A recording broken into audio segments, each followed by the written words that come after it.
Okay, let's get this game finished up and cleaned off, or cleaned up and finished off, or some combination of those things. So let's do it. Let's have a look at what's going on then. Firstly, when the game finishes, it's not starting again. So that's a problem. Very, very easy to sort out.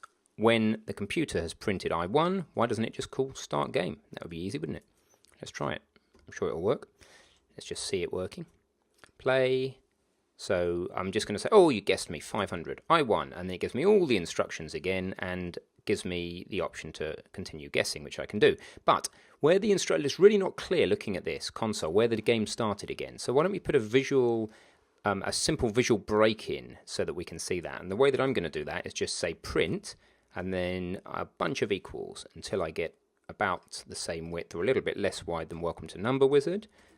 Like that. Now let's just see the effect of that. It's pretty obvious, but if I won the game straight away, then I'd have this, nice, it's as good as you can do in a console kind of line of equals that just says, okay, you're in a new game. Cool. So that's one thing done. That's what we need to do. Now, the other thing you may notice is the numbers don't reset. Let me go back to Unity again. Excuse all the diving back and forth. And let's, do some movement. Let's get to, okay, 763. But now look, it's back with the same numbers. Why? In fact, why? What I mean is it's for you to work out why for a second.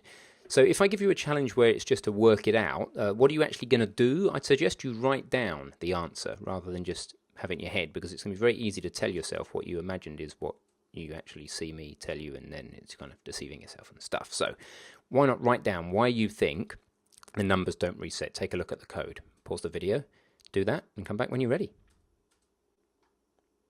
Okay, so what did you write down? Well, I think what's happening is that we are initializing these numbers at the very, very beginning when the game starts, and then we're never changing them, which isn't brilliant.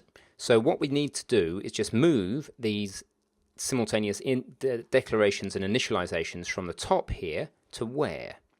Well, it would make sense to put them in start game, right? Okay, so there they are.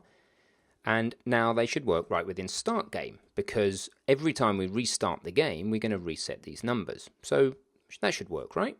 Well, let's see. Oh, nasty compiler errors. The name guest does not exist in the current context. Where? Please show me, Mr. Console. On Number Wizard, line 32. So here's line 32. It's the min. It's the first time we get to the min. Well, min can't see...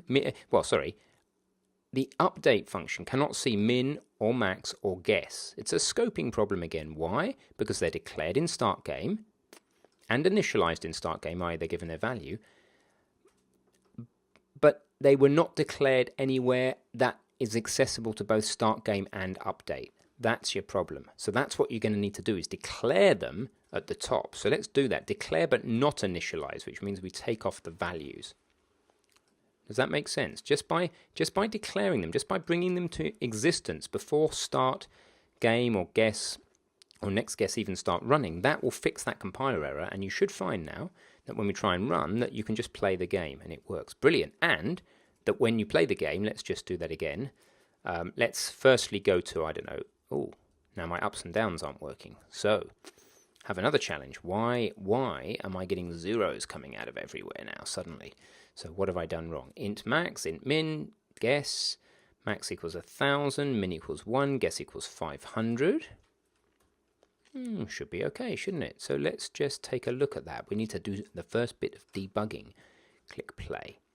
Okay, number higher or lower than 500. Looks like it's guessing 500. So let me say equals, and it goes I won, fine, and we're back to where we were. Equals, I won, so it keeps going around in circles. Good. Let's go down. Higher or lower than 0. So why, when I push the down arrow key, is it setting the guess to 0? Let's take a look at the code. Max equals guess. Min equals guess. Okay, now, here's the lesson. The lesson is that it's about declarations and initializations. This is a declaration. Int, it's the type and the name of the variable, so I'm declaring them there. The problem is I'm re-declaring them here inside start game. I don't want to be saying int max equals, I just want to say max equals, min equals, and guess equals. Then these variables will refer to the variables that were declared at the top. Okay, easy mistake to make, because I just made it. Let's have a look. Up and down, we get to 226, hit return, starts a new game at 500. Let's just check the edge conditions, up to 1,000, awesome, down to 1 up to 1,000. Awesome. I think it's working. And the beady-eyed among you may have noticed that the system prints 1001 the first time it runs. So let's just quickly run the game. And it says here the highest number you can pick is 1001, which is actually incorrect. It should be 1000. And the reason for that is that we do our max equals max plus 1 here on line 19, whereas we'd be better moving that down to the bottom of the function somewhere underneath here. So I'm going to leave that to you as an exercise to the reader, and Brice will be fixing that in the next section. Basically, we're there. You have completed the Number Wizard console game. You have hopefully gained a lot of confidence in your programming skills, and we look forward to building in some user interface and some more interesting stuff in the rest of the course. See you soon.